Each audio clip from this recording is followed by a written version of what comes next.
तो हम शुरू करते हैं। थोड़ा सा श्लोक का रिवीजन। श्री आदिनाथाय नमोस्तु तस्मै येनोपदिष्टा हठयोगविद्या विव्राजते प्रोन्नतराजयोगम् आरुणम् इक्षोरधिरोहिणी प्रणम्य श्रीगुरुनाथम् स्वात्मा रामेण योगिना केवलं राजयोगाय हठ विद्योपदिश्यते। 35 सिद्धों के नाम बताए। अशेष ताप तप्तानाम समाश्रय मठो हठः अशेष योग युक्तानाम आधारकम मठो हठः हठ विद्या परम गोप्या योगिनां सिद्धिमिच्छताम् भवेत् वीर्यवती गुप्ता निर्वीर्या तु प्रकाशिता। स्थान के बारे में। सुराज्ये धर्मिके देशे सुभिक्षे निरुपद्रवे धनु प्रमाण पर्यन्तं शिलाग्नि जलवर्जिते एकांते मठिका मध्ये स्थातव्यं हठयोगिना। कुटिया के बारे में।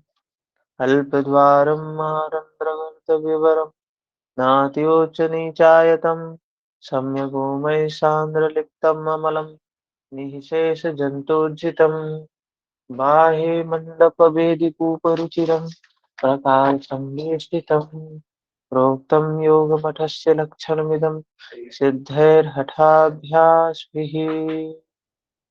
एवं विधे मठे स्थित्वा सर्वचिन्ताविवर्जितः गुरूपदिष्टमार्गेण योगमेव समाभ्यसेत्। बाधक तत्व। हत्याहारः प्रयासश्च प्रजल्पो नियमाग्रहः जनसंगश्च लौल्यं च षड्भिर्योगो विनश्यति। के बाद आज का श्लोक हमारा है साधक तत्व। कल हमने बाधक तत्व के लिए किया था।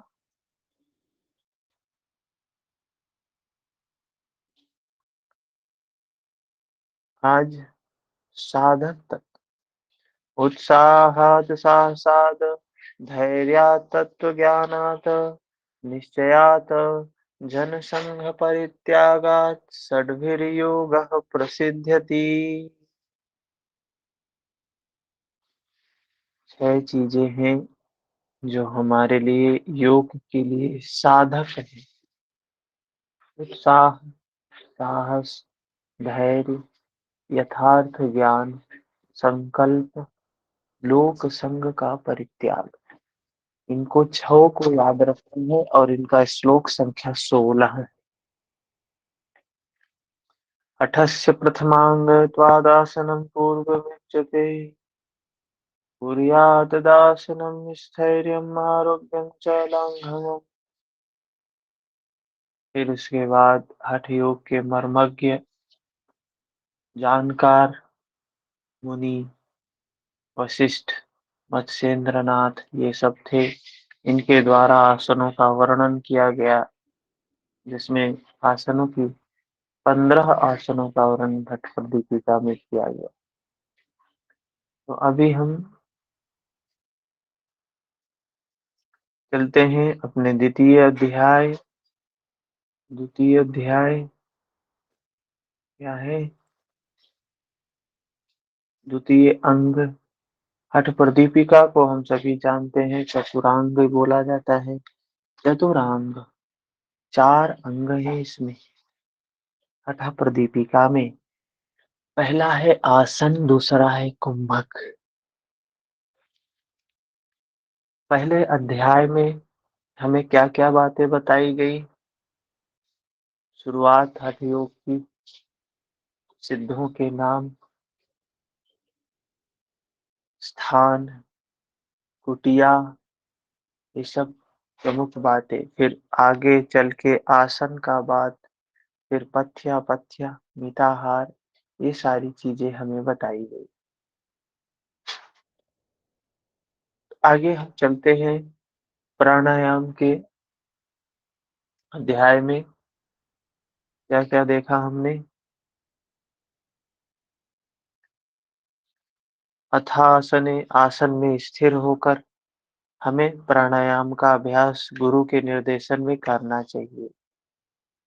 क्यों करना है? क्योंकि प्राण और चित्त एक दूसरे के पूरक हैं। एक को नियंत्रण में कर लो, दूसरा नियंत्रण में हो जाता है। प्राण हमारे शरीर का एक अभिन्न अंग है, जिसके कारण हमारा जीवन है। और ये नाड़ियां, प्राण होना चाहिए इसमें। इसमें मल भरा हुआ है, तो मल भरी हुई नाड़ियों से प्राणायाम संभव नहीं है। इसलिए पहले हमें नाड़ी शोधन करना चाहिए। नाड़ी शोधन की विधि बताई, किस प्रकार नाड़ी शोधन करेंगे। और अभ्यास के शुरुआत में क्षीराज्य भोजनम, घी दूध का अधिक सेवन करना है। धैर्य पूर्वक प्राण को वश में करना है। और युक्त विधि से अगर प्राण को वश में करेंगे तो सर्व रोग क्षयो भवेत। युक्तम युक्तम, विधि पूर्वक श्वास लेना है, विधि पूर्वक श्वास छोड़ना है, विधि पूर्वक श्वास रोकना है। इसके बाद कुछ चिन्ह बताया जिससे नाड़ी शुद्ध हो जाएगी तो पता चलेगा। उसके बाद नाड़ी निर्मल हो जाने पर यथा इच्छानुसार कुंभक धारण कर सकते हैं। ठीक है। तो बताया फिर जिसकी शुद्धि क्रिया उन्हें करनी चाहिए, जिसका वात पित्त कफ संतुलित नहीं है, उन्हें शुद्धि क्रिया करनी चाहिए। 6 शुद्धि क्रियाओं के नाम बताया। धौती बस्ती नेति त्राटक नौली कपाल भाती, ये 60 कर्म है हठ प्रदीपिका के। ठीक है। फिर धोती के बारे में, वस्त्र धोती के बारे में बताया। 15 हाथ लंबा, 4 अंगुल चौड़ा, धीरे धीरे इसको किस प्रकार से करना चाहिए। कफ दोष के लिए काफी लाभदायक है। फिर बस्ती बताया। बस्ती क्रिया त्रिदोषों के लिए अच्छी है, जिसमें वात को अच्छे से वो करती है। उसके बाद बस्ती के बाद सूत्र नेति बताया। क्या है सूत्र? कपाल प्रदेश का शोधन करती है, दिव्य दृष्टि प्रदायिनी, और कंधे से ऊपर के रोग को नष्ट करती है। फिर त्राटक, त्राटक की स्थिति क्या है? इसी एक जगह पर स्थिर दृष्टि से सूक्ष्म लक्ष्य को एकाग्र होके देखना त्राटक है। और कब तक देखते रहना? जब तक कि आंखों से आंसू ना आ जाए, तब तक देखते रहना त्राटक है। और इससे क्या बताया? तंद्रा दूर होती है। नेत्र, नेत्र के रोग दूर होते हैं। चीजें नेत्र के रोग तो दूर होते हैं, लेकिन नेत्र रोग में नहीं करना चाहिए। किसी को नेत्र रोग है, नेत्र की समस्या है, तो उसको नहीं करना चाहिए। और अगर आपको समस्या नहीं है, करेंगे तो रोग नहीं होगा, रोग दूर हो जाएगा। ठीक है। तो इस त्राटक को सोने की पेटी के समान गोपनीय रखने के लिए कहा गया। सोने की पेटी के समान गोपनीय रखने के लिए कहा गया है।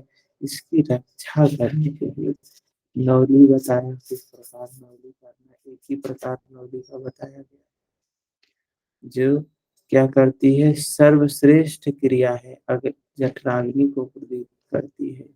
हठ, इसमें कपाल भाती बताया। कपाल में क्या है? श्वास को जल्दी जल्दी फोर्सफुली बाहर, इनहेल एक्सेल, इनहेल फोर्सफुली होगा। क्या है ये? लोहार की धौकनी के समान करना है।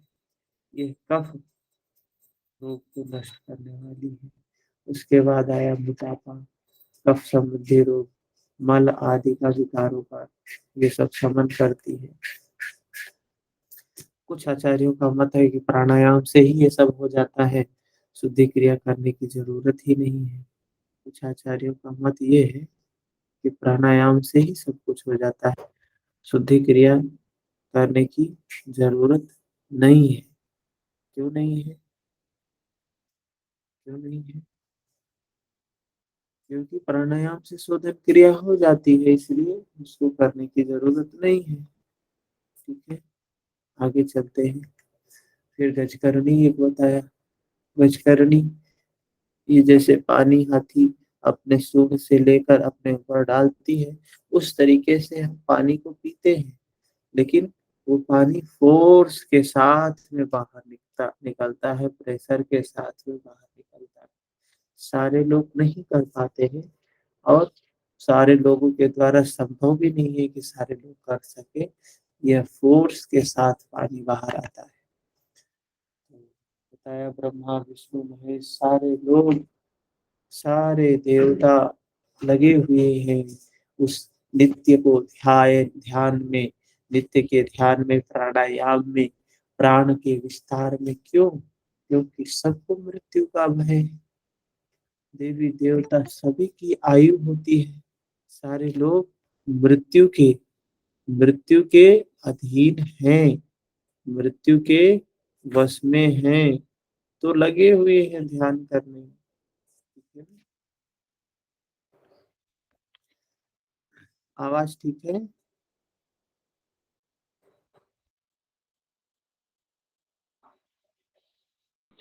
नहीं, आवाज दबा हुआ आ रहा है। अभी ठीक है? जी।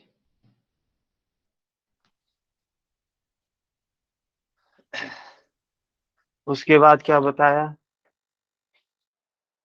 जब तक शरीर में वायु है, चित्त शांत है, दृष्टि भूमध्य में है, तब तक मृत्यु का भय नहीं है। सब मिलाकर हमें हमारा चित्त शांत होना चाहिए, मन शांत होना चाहिए। हम योग में हैं, मतलब मन हमारा शांत है, मन विक्षिप्त नहीं है। कोई विक्षिप्त आदमी, क्षिप्त आदमी कहे हम योग में हैं, संभव नहीं है। हो सकता है भौतिकता में सफलता प्राप्त कर ले व्यक्ति, लेकिन उससे कोई लाभ नहीं मिलेगा, ना उसे मिलेगा, ना उसके परिवार को मिलेगा, ना उसके समाज को मिलेगा। सही मायने में अगर आप अपने आप का भला करना चाहते हैं, समाज का भला करना चाहते हैं, परिवार का भला करना चाहते हैं, देश का भला करना चाहते हैं, तो आपको योग की स्थिति में होना होगा। और योग की स्थिति ये नहीं है कि बस सिर नीचे, पाँव ऊपर, बहुत तगड़ा कुंभक लगाते हैं, बहुत तगड़ा उद्यान बंद करते हैं। हाँ, निकलो। तो ये नहीं होगा कि बहुत अच्छा करते हैं तो बहुत अच्छे योगी हैं, बहुत अच्छे हैं। कुछ नहीं मिलने वाला है उससे। दुनिया कितनी प्रशंसा करे, बेकार है। भौतिकता में कितनी भी आगे चले जाओ, बेकार है। आपका अंतर्मन नहीं सुधरा, आपका मन आपके साथ में है और आपका मन ही सही नहीं है, तो सारा सब कुछ बेकार है। क्या बताया? विधि पूर्वक प्राणायाम के अभ्यास से नाड़ी समूहों के भली प्रकार निर्मल हो जाने पर वायु सुषुम्ना नाड़ी के मुख द्वार का भेदन करके उसमें सुख पूर्वक प्रविष्ट हो जाती। रेखा जी, हरिओम। तो विधिवत प्राणायाम करना है, विधि पूर्वक प्राणायाम करना है, और नाड़ी समूहों के भली प्रकार निर्मल हो जाने पर, नाड़ी के निर्मल होने पर, जब नाड़ियां निर्मल होंगी, मन निर्मल होगा, मन निर्मल होगा, सुषुम्ना नाड़ी का मुख भेदन होगा, उसमें सुख पूर्वक प्रविष्ट हो जाएगा। प्राण वायु का सुषुम्ना में प्रवेश होने पर मन में स्थिरता उत्पन्न होती है। वही है, हमें मन को स्थिर ही करना है, मन को शांत ही करना है, मन का भली प्रकार स्थिर हो जाना, उसी ही कहा गया मनोन्मनी अवस्था। और भगवत गीता में आज हमने एक बात देखी, क्या देखा? भगवान कृष्ण ने कहा, योगी के जीते हुए चित्त की अवस्था क्या होती है?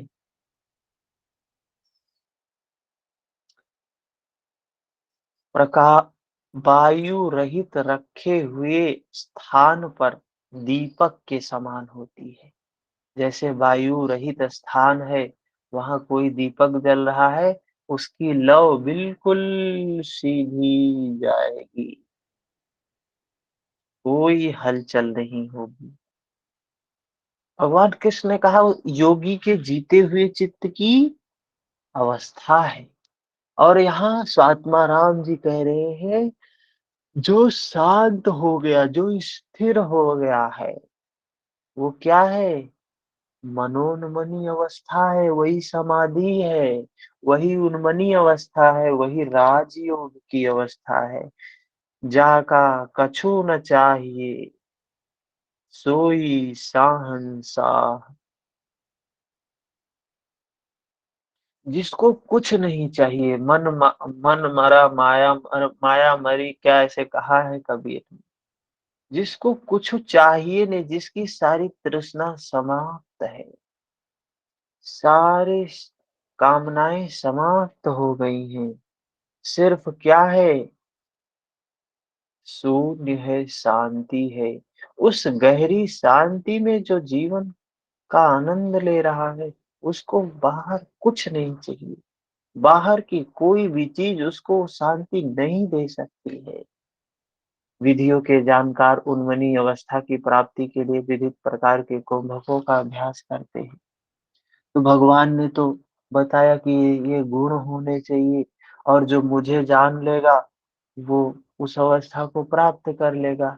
जानना है वहां, यहाँ करना है। यहाँ हम प्रयास करते हैं, एफर्ट लगाते हैं, वहां एफर्टलेसनेस की अवस्था होती है। यहाँ एफर्ट है। यहाँ क्या है? प्राण को जबरदस्ती लंबा करना है, रोकना है, बड़ा करना है, छोटा करना है, ये करना है, वो करना है, इधर से ले रहे हैं, उधर से ले रहे हैं।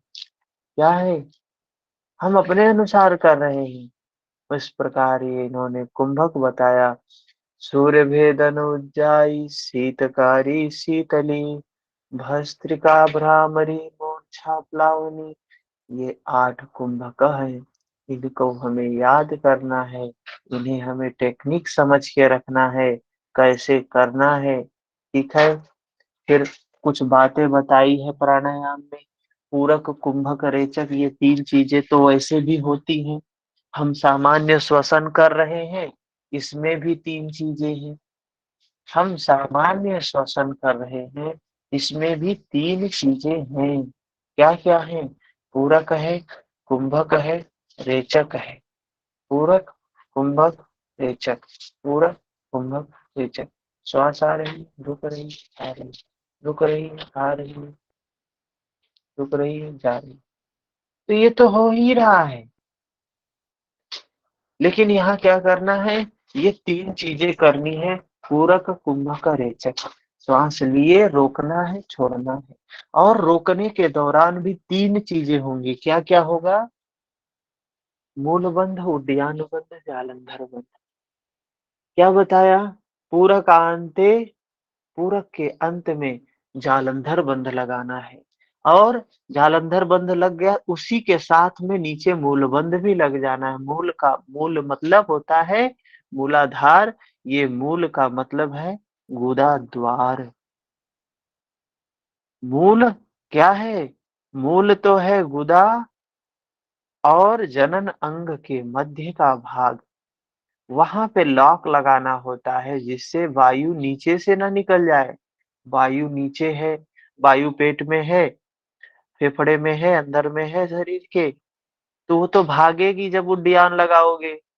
तो ऐसा ना हो कि ऊपर से निकल जाए, ऐसा ना हो कि नीचे से निकल जाए। दोनों जगह से, न ऊपर से निकले न नीचे से निकले। लॉक लगा के फिर उड्डयन करना है। ठीक है। उड्डयन बंध लगाना है। और उसके बाद क्या कहते हैं? अपान वायु को ऊपर उठाकर कंठ से नीचे ले जाकर ये उड्डयन बंद करने से बुढ़ापा नष्ट होता है। और कैसे करना चाहिए? अब आसनों प्राणायाम के बारे में बताते हैं। हमने कल कितने प्राणायाम देखे थे?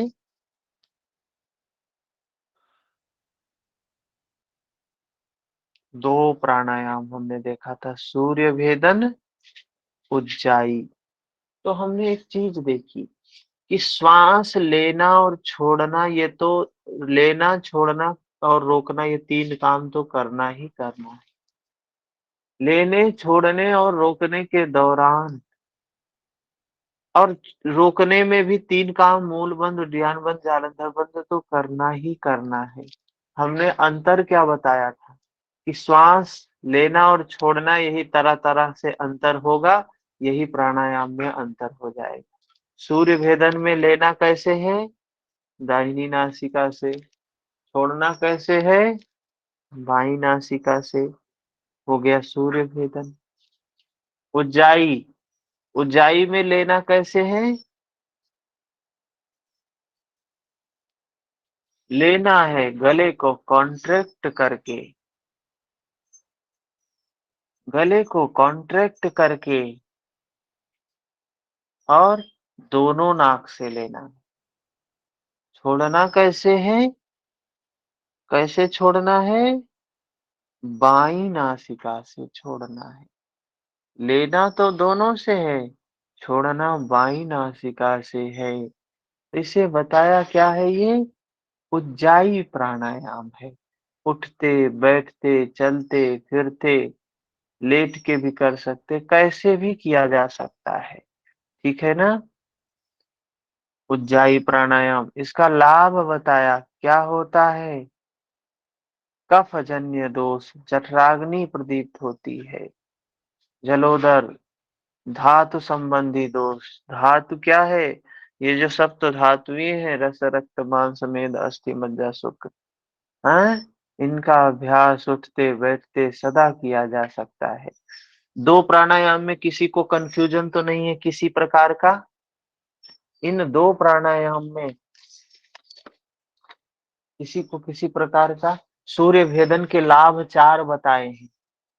कपाल शोधन, वात संबंधी रोग दूर करता है, हीट देता है, और कृमि दोष नष्ट करता है। उज्जाई प्राणायाम के भी चार लाभ बताए हैं। कफ संबंधी रोग के लिए अच्छा है, कफ को कम करता है, जठराग्नि प्रदीप्त करता है, जलोदर रोग, धातु संबंधी रोग, इनके लिए अच्छा है। तो ये सूर्य भेदन उज्जाई समझ में आ गया ना। चलते हैं शीतकारी प्राणायाम और शीतली प्राणायाम।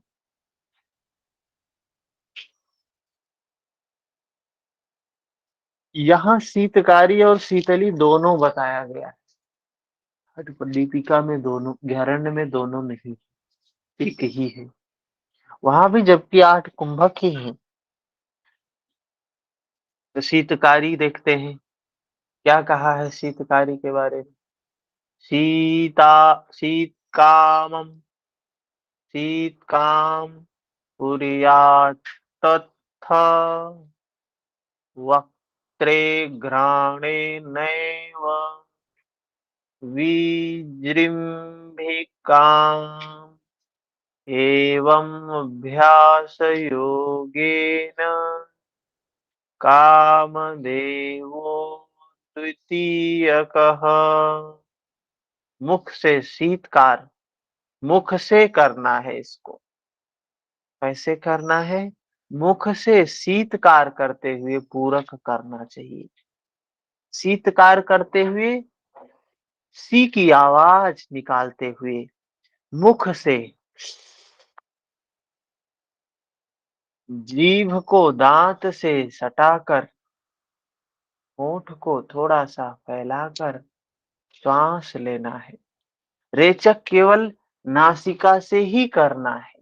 पूरक तो किससे करना है, मुख से करना है। रेचक किससे करना है, नासिका से ही करना है। अच्छा, अब पूरक देखते हैं तीनों बीच एक पीछे के प्राणायाम में। सूर्य भेदन में प्राणायाम में पूरक किससे हुआ, दाहिनी नासिका से। रेचक किससे हुआ, बाई नासिका से। उज्जाई प्राणायाम में पूरक किससे हुआ, दोनों नासिका से।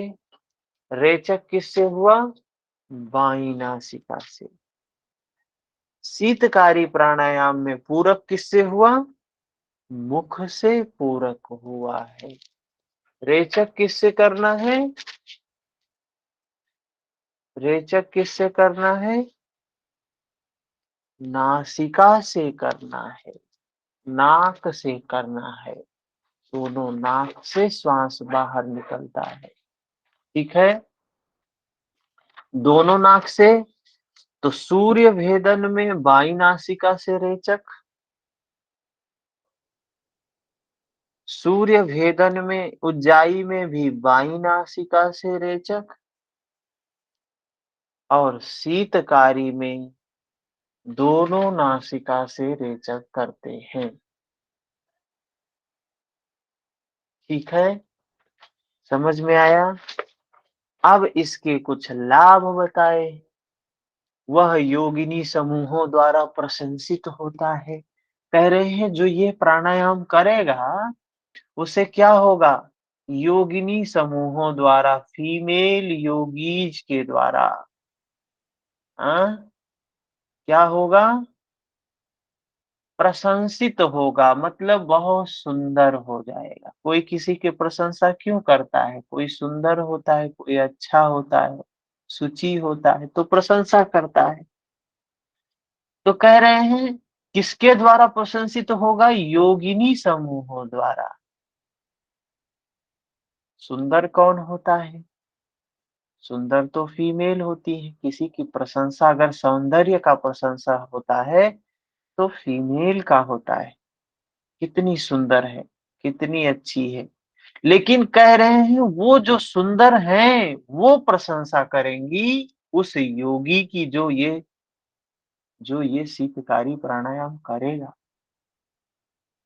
तो सुंदर व्यक्ति ही सुंदरता की प्रशंसा करेगा, उसके सौंदर्य की प्रशंसा करेगा, और सृष्टि और संहार करने में सक्षम होता है।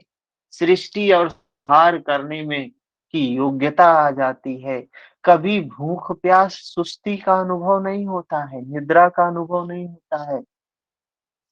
लाभ क्या बताया शीतकारी का?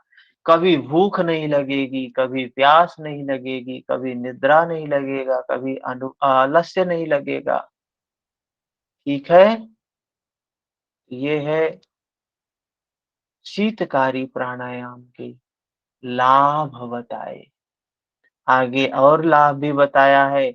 इस प्रकार अभ्यास करते हुए निस्संदेह साधक अपने शरीर पर संपूर्ण नियंत्रण पा जाता है। वो अपने शरीर पर पूर्ण रूप से नियंत्रण पा लेता है।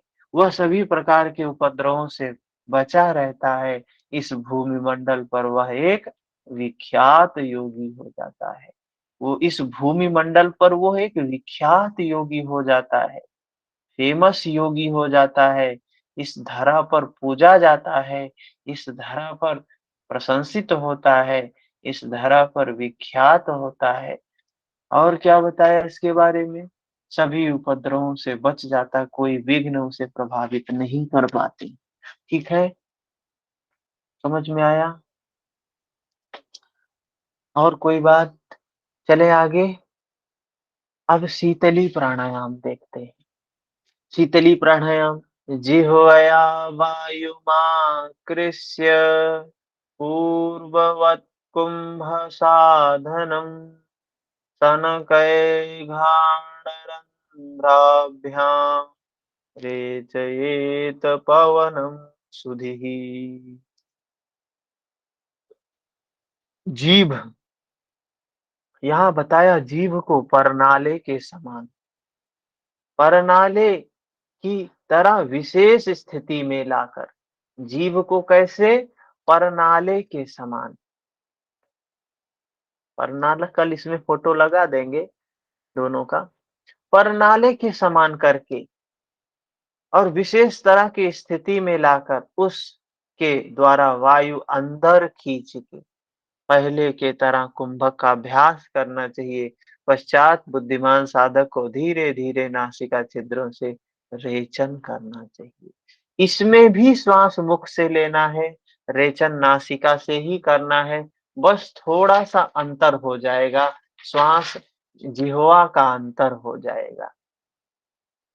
उसमें जिह्वा दाँतों से लगी हुई थी, दाँत दोनों सटे हुए थे ऊपर-नीचे के, दाँत से श्वास ले रहे थे, जिह्वा के माध्यम से शीतलता को प्राप्त कर रहे थे।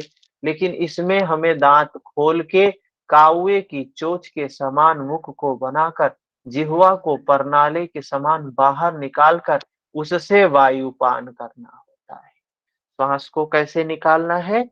दोनों नासिका से धीरे-धीरे बाहर निकालना है। ये शीतली प्राणायाम है। क्या होता है शीतली प्राणायाम? ये वायु गोला, तिल्ली, ज्वर, पित्त, भूख, प्यास ये सब समाप्त होता है। सभी प्रकार के रोगों को समाप्त करता है। विष के प्रभाव को भी नष्ट करता है। विष के प्रभाव को भी नष्ट करता है। कौन-सा प्राणायाम है? शीतली प्राणायाम। तो अभी तक हमें विष के प्रभाव को नष्ट करने वाला आसन भी एक मिला है। कौन-सा है आसन?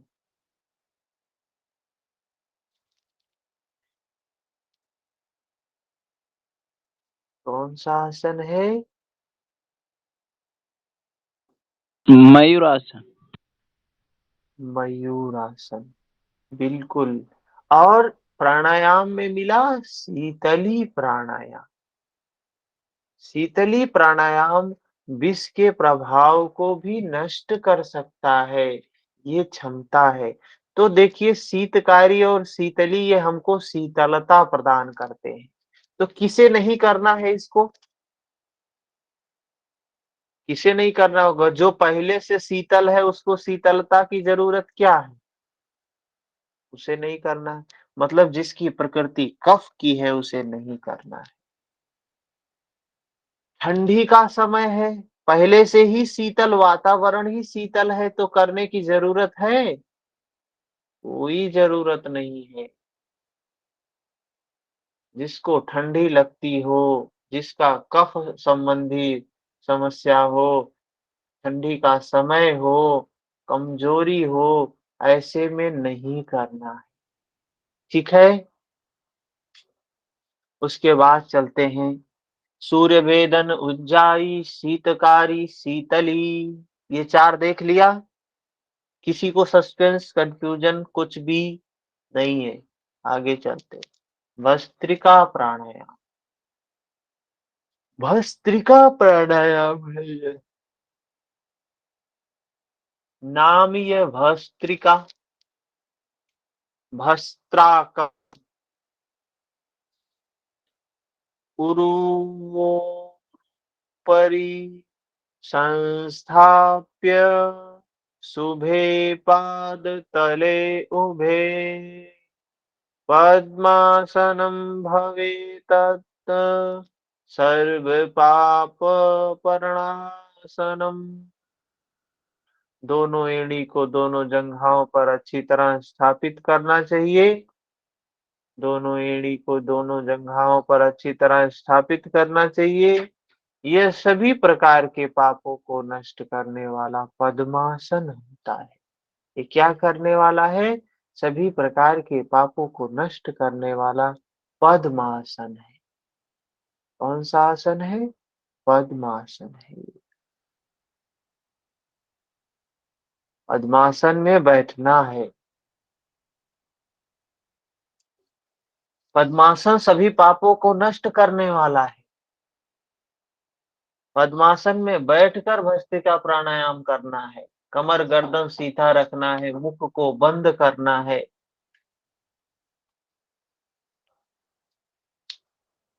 यत्न पूर्वक वायु को थोड़ी आवाज के साथ नाक द्वारा छोड़ें। थोड़ी आवाज के साथ वायु को स्पर्श का अनुभव करते हुए नाक द्वारा छोड़ें। हृदय कपाल पर्यंत हो पश्चात वायु को हृदय कमल तक वेग पूर्वक आवाज के साथ पूरित करें, फिर छोड़ें। थकान आने पर दाएं नाक से पूरक करें। कुंभक का कुंभक का अभ्यास करने के बाद बाएं नाक से छोड़ दें। तो दाएं नाक से लेना, बाएं नाक से छोड़ना, ये कौन से प्राणायाम में होता है?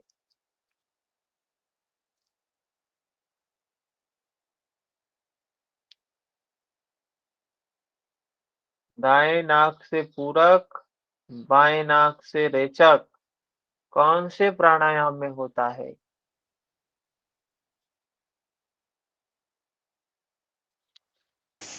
किसी को सर नहीं सूर्य पता भेदन है? प्राणायाम में, सूर्य भेदन प्राणायाम सर। हाँ, सूर्य भेदन प्राणायाम में होता है। तो ये कह रहे हैं क्या करना है, जल्दी जल्दी श्वास लेना, जल्दी जल्दी श्वास छोड़ना है। और फिर क्या करना है? फिर क्या करना है? दाहिने से लेना है, बाएं से छोड़ना है। तो ये दाहिने से लेना, बाएं से छोड़ना विथ कुंभक सूर्य भेदन ही हो गया ना। ये तो सूर्य भेदन करने के लिए कह रहे हैं, लेकिन और उसके पहले कुछ और करने के लिए कह रहे हैं। कब तक करना है? जब तक थकान न लग जाए। कौन सी चीज कह रहे हैं? जल्दी जल्दी श्वास लेना, जल्दी जल्दी छोड़ना। ये काम किसमें करते थे? भस्त्रिका। एक्टिवली। नहीं, भस्त्रिका तो बता रहे हैं कि सूर्य भेदन करना है पहले, जल्दी जल्दी श्वास लेना, जल्दी छोड़ना। कपालभाति में हम क्या करते हैं? कपालभाति में क्या करते हैं? सांस लेते हैं, सांस छोड़ते को हैं, बाहर। Active inhalation. हम्म। कपालभाति जो हम करते हैं क्रिया, शुद्धि क्रिया, कफ दोष विकार को नष्ट करने वाली क्रिया, क्या होता है, फैट को कम करने वाली क्रिया, उसमें हम श्वास लेते हैं, छोड़ते हैं, लेते हैं, छोड़ते हैं, लेकिन वो फोर्सफुली होता है। हैं? और कह रहे हैं जब तक थके नहीं, तो शुरुआती में हम 20 बार करवाते हैं, फिर 30 बार करवाते हैं, फिर 40 बार करवाते हैं, धीरे धीरे धीरे धीरे बढ़ाते हैं।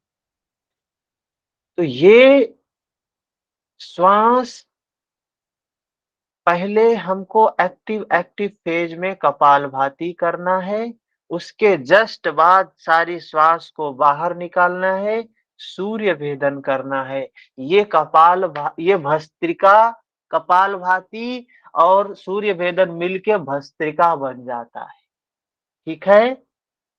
सूर्य भेदन कपालभाति के साथ में करते हैं, मतलब कपालभाति के बाद में करते हैं, बन जाता है क्या? भस्त्रिका। किसी को इसमें सस्पेंस है, पूछना है कुछ?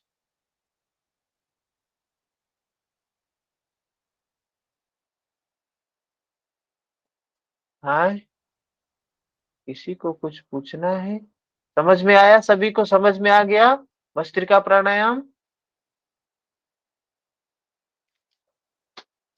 भस्त्रिका त्रिदोष नाशिनी है।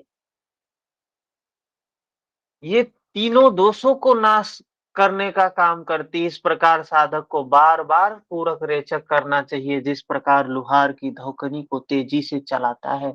तो पहले कपालभाति किया, फिर एक बार सूर्य भेदन किया, हो गया एक राउंड भस्त्रिका।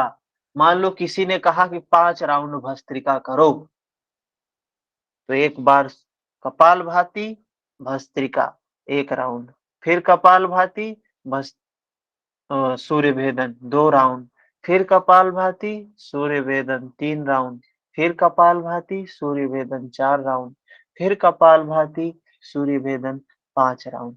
तब जाके ये हमारा ये सूर्य भस्त्रिका का 5 राउंड बनेगा। क्या बता रहे हैं? इस प्रकार साधक को बार बार पूरक रेचक करना चाहिए, जिस प्रकार लोहार की धौकनी देखा है? अरे लोहार की धौकनी पे लोहा पिघल जाता है। हाँ? लोहा, लोहा पिघल जाता है। लोहार की जब धौकनी चलती है ना, लोहा एकदम लाल होके पिघल जाता है। वैसे ही ये धौकनी भी, हमारे प्राण की धौकनी, एक किसी ने, बहुत संत ने, किसी सुंदर बहुत सुंदर ही बोला है, याद तो नहीं है लेकिन थोड़ा-सा अर्थ बता सकते हैं कि वो जो लोहार की धौकनी होती है ना, वो जो जिससे वो हाँकता है वो चमड़े का बना होता है, ठीक है? तो उस संत ने कहा कि ये उस योगी ने कहा ये मरी हुई चमड़े की खाल की अग्नि लोहे को भस्म करती है, लोहे को पिघलाती है, ये तो जिंदा खाल है। इसमें तो प्राण है, वो बिना प्राण की होती है, ये तो प्राण वाली है, ये न जाने क्या करेगी। इसकी महिमा बताया है उसने, ठीक है? उसी प्रकार साधक को अपने शरीर में स्थित वायु को सावधानी पूर्वक चलाना चाहिए। जब शरीर में थकान आ जाए तो साधक को दाहिने नाक से पूरक करना चाहिए, फिर बाएं नाक से रेचक करना चाहिए। ये क्या है? ये भस्त्रिका प्राणायाम है। भस्त्रिका प्राणायाम है, ठीक है? इससे तीनों दोष वात, पित्त, कफ जन्य विकार दूर होते हैं। तीनों दोष को नष्ट करने वाला क्रिया कौन सा है? शुद्धि क्रिया कौन सी है जो त्रिदोष का नाश करती है? कौन बताएगा?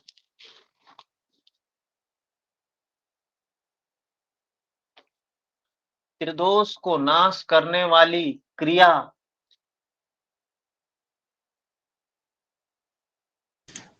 धोती क्रिया से। हाँ, धोती धौती तो क्रिया से। कफ कफ कफ नष्ट करती है। धौती क्रिया तो कफ कफ को नष्ट करती है, कफ के विकारों को नष्ट करती है।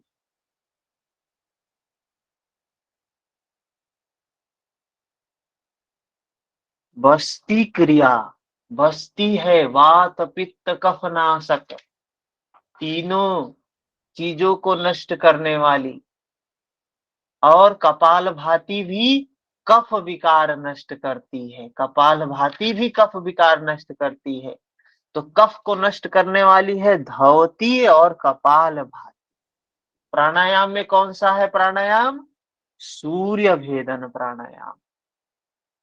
सूर्य भेदन है या उज्जाई है? कौन सा है? कफ संबंधी रोग सब समाप्त करने का काम कौन सा करता है? उज्जाई है कफ संबंधी, और सूर्य भेदन है वात संबंधी। इन्हीं चीजों को हमें याद करना है और बिल्कुल प्रैक्टिकल सोचना है, इनको रटना नहीं है। रटेंगे तो दिक्कत होगा, भूल जाएंगे। लेकिन जब बुद्धि के आधार पर, लॉजिक के आधार पर समझ लेंगे तो बात ही समझ में आ जाएगी, कोई दिक्कत ही नहीं रह जाएगा, ठीक है? तो जठराग्नि प्रदीप्त करती है, त्रिदोष का नाश करती है। आगे चलते हैं। कुंडली बोधम बोधकम क्षिप्रम पवनम सुखदम हितम। यह भस्त्रिका सुषुम्ना के मुख पर जमे हुए कफ आदि बाधाओं का निवारण करती है, जिससे हितकारी सुखदायी पवन सुषुम्ना में प्रवेश कर जाता है, अर्थात कुंडलिनी का जागरण करता है। तो एक प्राणायाम बताया कुंडलिनी का जागरण करता है। कौन सा आसन कुंडलिनी का जागरण करता है? आसन कौन सा है जो कुंडलिनी का जागरण करता है? हम्म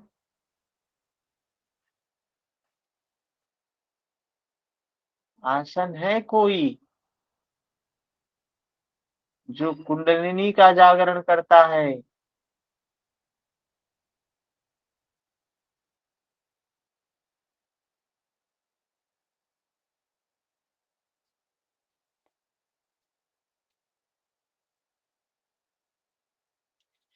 किस आसन को बताया है कि कुंडलिनी का जागरण करता है हठ प्रदीपिका में?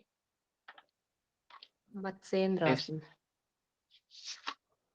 मत्स्येंद्र आसन, बिल्कुल भूलना नहीं है, इसीलिए ये अभ्यास करते रहना है। मत्स्येंद्र आसन भी कुंडलिनी जागरण करने का काम करता है। और इधर भस्त्रिका को बताया कुंडलिनी जागरण करने का काम करता है। ठीक है? भस्त्रिका त्रिदोष नाशक है, कुंडलिनी जागरण करने का काम करता है और भस्त्रिका नामक कुंभक शरीर की तीनों ग्रंथियों को भली प्रकार भेदन, ग्रंथि भेदन का काम भी करता है। और इसका अभ्यास विशेष रूप से करना चाहिए, इसका अभ्यास करना ही चाहिए, इसका अभ्यास विशेष रूप से करना ही चाहिए। तो यहाँ तक किसी का प्रश्न, इसका रिवीजन करें, आप भी अपने हिसाब से नोट बनाएं और अपना प्रत्येक चैप्टर का नोट, आपको अगर अच्छा काम करना है तो आपको, जैसे फर्स्ट अध्याय हमने पढ़ा दिया है, फर्स्ट अंग आसन का प्रथम अध्याय, तो उसका एक अपना जो नोट बनाया है उसे मुझे पीडीएफ में बना के भेज सकते हैं। जितने लोग हैं तो हम देखेंगे कौन कैसे काम कर रहा है, तो इससे आपका एक इवैल्यूएशन भी होगा और आपके अंदर क्यूरियोसिटी भी होगी, नहीं हमें काम करना है। फिर जिसका नोट अच्छा होगा उसका नोट हम बताएंगे कि ये इनका नोट अच्छा है और उसमें जो कमियां होंगी उनको दूर करेंगे। कुछ उसमें हो सकता हो हमसे ज़्यादा कुछ चीज़ें हों, सिस्टमैटिक वे में हो, तो आप सभी लोग जो हैं अपना एक हर चैप्टर का, हम चैप्टर पढ़ा रहे हैं, आप हर चैप्टर का एक नोट बनाएँ, उस नोट को हमें लास्ट में भेजें पीडीएफ बना के। देखते हैं किसका नोट किस तरीके का सिस्टमैटिक वे में है। तो जब आप उसको बनाएँगे, कई बार पढ़ेंगे, धीरे-धीरे आपको वो चीज़ें याद हो जाएँगी। ठीक है? करत करत अभ्यास से जड़ मत होत सुजान। नोट हम बना के भेज देंगे, हमारे बना के भेजना नहीं, हमारे पास ऑलरेडी है। पुराना नोट हमारे पास है लेकिन हम बना उसको भेज देंगे, आप क्या कर लेंगे उससे? कुछ भी नहीं कर पाएँगे, उससे मेहनत करना पड़ेगा। जेआरएफ आसान नहीं हो गया है अब, बहुत परिश्रम है, बहुत मेहनत है, इतने लोग लगे हुए हैं, तब जाके निकलता है। हाँ? ऐसे आसान चीज़ नहीं है कि ऐसे ही आसानी से निकल जाता तो कितने लोग निकाल लेते ना। एक ही 100 में 1 ही निकलने वाला है ना, तो 100 में 1 निकलने वाला है, तो उसके लिए मेहनत करने पड़ेंगे। 100 की मेहनत 1 को करनी पड़ती है तो जाके जेआरएफ निकलता है, कठिन नहीं है, कठिन काम कोई भी नहीं है और कितने ऐसे को कष्ट होता है जिसका 1 नंबर से रुक गया, 2, 4, 6 नंबर से रुक गया, उसको होता है कि 1 क्वेश्चन और सही कर लिए होते, 2 क्वेश्चन और सही कर लिए होते, तो कितना अच्छा होता। ठीक है? मेहनत करें, समय है अभी हमारे पास, ये समय निकल जाएगा तो फिर नहीं मिलेगा।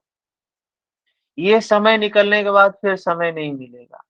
जब एग्ज़ाम आ जाएगा, नोटिफ़िकेशन आ जाएगा तो हमारे अंदर जो पढ़ा रहेगा पहले से वो तो शांत रहेगा, वो तो समावस्था में रहेगा। जो पढ़ा नहीं रहेगा वो बेचैन रहेगा। तो ये क्लास हमारी जो होगी, सुबह में 6 से 7 हम भगवत गीता करेंगे। तो बीच में इतना आधे घंटे गैप की ज़रूरत है क्या? या 10-15 मिनट की ज़रूरत है? फ्रेश होना है तो 10-15 मिनट की ही ज़रूरत है, थोड़ा-सा टहल लिए, थोड़ा-सा घूम लिए 10-5 मिनट में, फिर बैठ गए। क्यों? क्या कहना है? आधे घंटे की ज़रूरत है या 15 मिनट की ही ज़रूरत है, बीच के क्लास में? गैप की जरूरत नहीं है सर, वो फ्रेश होने के लिए 5 मिनट 10 मिनट के बाद क्लास लिया जा सकता है। किसी को दिक्कत, हाँ, मैं चाहते हैं बीच में समय हमारा क्योंकि जो हमारा समय आधा घंटा 1-1 मिनट। हुँ? ये आधा घंटा जो होता है उसमें तो इंतजार रहता है कि अब तो शुरू होने वाला है क्लास, तो उसमें ना इधर हो हाँ। पाता है ना उधर। हाँ, ये 15 मिनट हमारा समय वेस्ट जा रहा है, मतलब हमको इंतज़ार करना पड़ता बैठ के कि 15 मिनट बाद क्लास लेना है। तो सुबह में भगवत गीता क्लास किए, उसके बाद फिर थोड़ा-सा पानी पी लिए, फ्रेश हुए हो लिए, तब तक हमारा समय हो गया दूसरे क्लास के लिए। तो हम ये क्लास अ, 6 से 7 वो भी 5 मिनट 10 मिनट प्रया रहता है। पहले ही खाली 1 घंटा कौन क्लास सुनता है, लेकिन ये धर्म की चर्चा है तो उसमें 1 घंटा बीत जाता है, पता नहीं चलता है। और सवा 7 से सवा 8 नहीं सवा कितना 6 से 7 1 हो गया। हाँ, सवा 7 से 7:15 से 15 मिनट मतलब 15 मिनट हमारी क्लास शुरू हो जाए और 8 बज के कितना 6 से 7 सवा 7 से सवा 8 तो ये हम कर सकते हैं, ये टाइम ठीक रहेगा, ठीक है? तो हमारा सुबह में भी बहुत जल्दी नहीं होगा, बहुत से लोग सुबह में थोड़ा-सा हो जाता है लेट, हैं? किसी को विघ्न नहीं होना चाहिए, परेशानी नहीं होनी चाहिए और सबके लिए अच्छा रहेगा। ठीक है, तो मिलते हैं क्लास में। हरि ओम। समय से जॉइन करें, समय का विशेष ध्यान दें। हरि ओम।